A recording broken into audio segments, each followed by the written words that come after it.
là, on est dans quelque part un exemple assez spectaculaire de production d'ignorance, c'est-à-dire qu'on dit cette dimension de la réalité, je ne veux pas la voir, je ne veux pas la connaître. Il y a un certain nombre de termes qui sont désormais interdits, qu'on ne peut plus utiliser à la fois dans la communication, mais également dans la recherche. Équité, femme, trauma, inégalité. Là, on est en train d'observer depuis le début février une vague de licenciements qui touche en priorité les jeunes chercheurs. On savait à quoi s'attendre, d'une certaine façon, avec l'arrivée de Trump, et donc un certain nombre d'actions collectives ont été mises en place, effectivement, pour sauvegarder des données. Il y a un mois, Trump signait des décrets qui annulaient les politiques en faveur du climat, qui mettaient fin aux programmes de diversité, d'équité et d'inclusion, et qui ont aussi fait sortir les États-Unis de l'OMS, l'Organisation mondiale de la santé. Au-delà de s'en prendre à ses fonctionnaires, Trump s'en prend aussi aux scientifiques, à la recherche, car la fin de ces politiques s'accompagne aussi de la suppression de très nombreuses données et de très nombreux travaux. Bonjour Michel Dubois. Bonjour. Vous êtes sociologue, directeur de recherche au CNRS, directeur du groupe d'études des méthodes de l'analyse sociologique de la Sorbonne. 8000 pages web, selon le New York Times, auraient disparu des sites américains officiels depuis la fin du mois de janvier. Est-ce qu'on peut parler de purge ? Oui, effectivement, le mot purge paraît effectivement assez adapté au final pour ce qu'on perçoit. Et en même temps, il faut bien voir que cette suppression des pages web qui sont en ligne sont un élément dans un ensemble d'actions.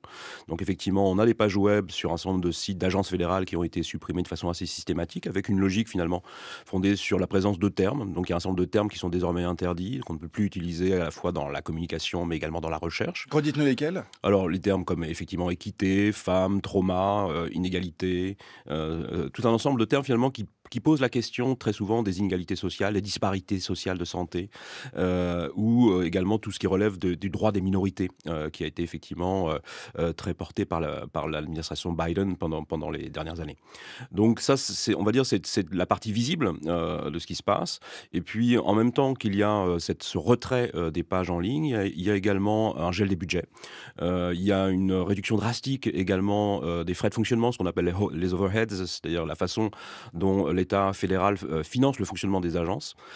Et puis, il y a également tout simplement les licenciements. Là, on est en train d'observer depuis le début février une vague de licenciements qui touche en priorité les jeunes chercheurs, puisque ce sont les postdocs, l'équivalent des postdocs, c'est-à-dire ceux qui viennent d'être recrutés, ceux qui n'ont pas encore un statut de titulaire, qui sont le cœur de cible. Quelles sont les conséquences de tout cela, de ces licenciements, de ces réductions de budget, de ces suppressions de données aussi ?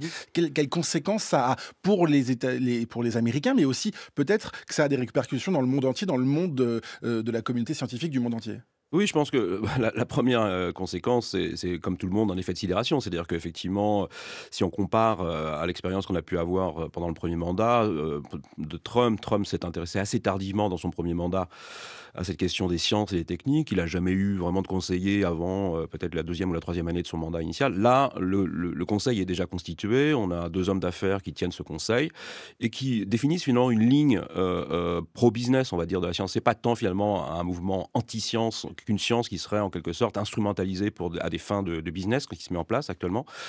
Et donc, ce qui se passe, pour l'instant, c'est qu'il y a un effet de sidération. Et puis, il y a également un phénomène d'autocensure maximale. Oui, c'est ça qui est intéressant, Ouais. c'est que vous étiez aux États-Unis jusqu'en 2019, vous y avez travaillé, et vous le disiez, Trump s'est décidé et s'est intéressé, en tout cas, à ces domaines scientifiques à la fin de son mandat. Ça veut dire que, à l'arrivée de Trump pour son second mandat, les scientifiques étaient en quelque sorte préparés. Il y avait déjà une première expérience. Donc, est-ce ils ont mis en place des choses pour se protéger, en quelque sorte, pour protéger leurs données, aussi pour éviter cette autocensure aussi dont vous parliez ? Oui, tout à fait. Il y avait cette idée, en tout cas, qu'on savait à quoi s'attendre, d'une certaine façon, avec l'arrivée de Trump. Et donc, un certain nombre d'actions collectives ont été mises en place, effectivement, pour sauvegarder des données, notamment des données d'enquête, parce que parmi les données qui ont été supprimées dans les agences fédérales, il y a toutes les données d'enquête, notamment du bureau du recensement, en fait, qui permet de connaître la population.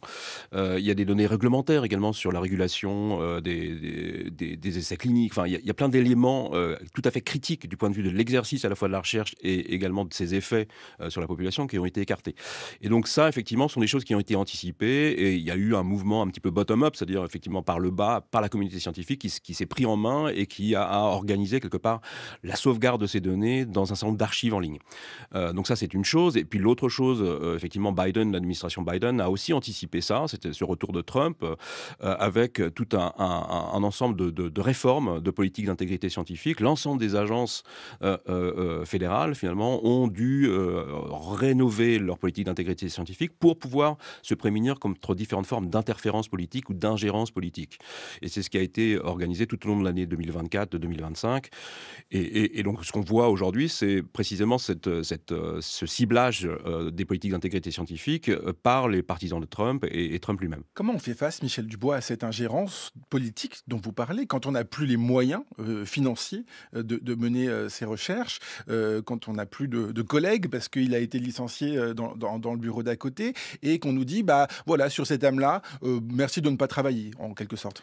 Oui, c'est quelque chose d'assez spectaculaire. Moi, nous, quand on l'a vécu quand on était d'abord à Los Angeles, puis après à Washington, effectivement, on voyait bien que nos collègues étaient dans une situation d'autocensure, c'est-à-dire qu'ils étaient très incertains quant à leur devenir professionnel. Donc, Et ils craignaient pour leur poste, donc ils ne proposaient pas de exactement, certains sujets ils d'études. craignaient pour leur poste, ils craignaient la façon dont ils étaient perçus par les dimensions administratives de leur propre agence, parce qu'il faut bien comprendre que quand on est par exemple au NIH, il y a à la fois des chercheurs, mais il y a également des administratifs.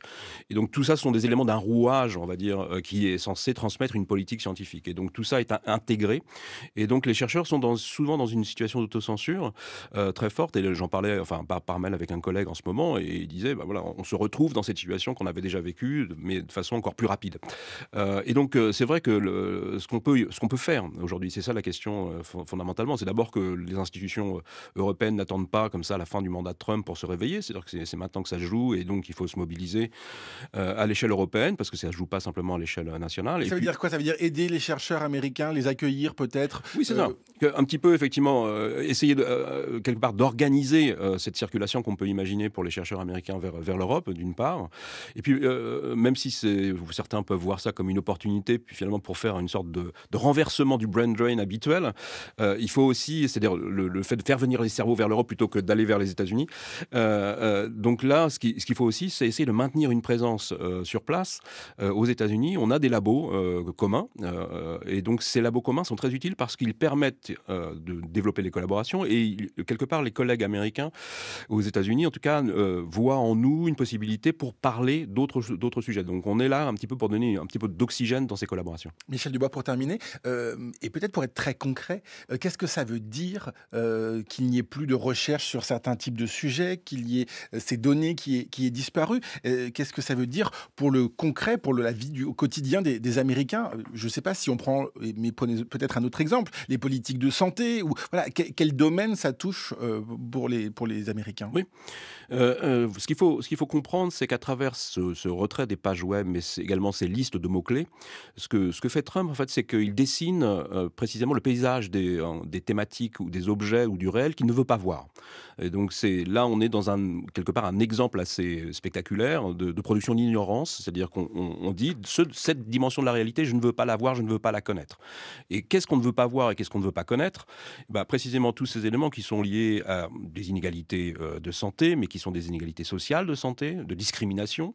Donc ça, ce sont des éléments très forts. Également des dimensions qui peuvent limiter d'une façon ou d'une autre le business, et donc tout ce qui renvoie bien sûr au changement climatique, à l'action de l'homme par rapport à ses effets sur le climat. Et puis il y a plein d'autres dimensions qui sont très importantes. Effectivement, les politiques DEI, c'est-à-dire diversité, équité, inclusion, ont promu la présence de femmes, de minorités dans les organismes de recherche. Pourquoi? Parce que les questions qu'on pose ne sont pas les mêmes si on est une femme ou si on est un homme ou si on est dans une minorité. Et donc, pour donner un exemple sur quelque chose qui paraît peut-être très lointain, le génome par exemple, les études de génome avec le génome de référence étaient basées essentiellement sur des génomes occidentaux. Mais pour faire de la médecine personnalisée, ça n'a strictement aucun sens. Il faut pouvoir avoir de la diversité dans les bases de données génomiques. Et ça, c'est un élément de ces politiques. C'est un retour en arrière, en un mot juste pour tout. Oui, Ouais, effectivement, ça paraît à ce stade une jolie régression. merci beaucoup Michel Dubois d'avoir été l'invité de la transition de la semaine.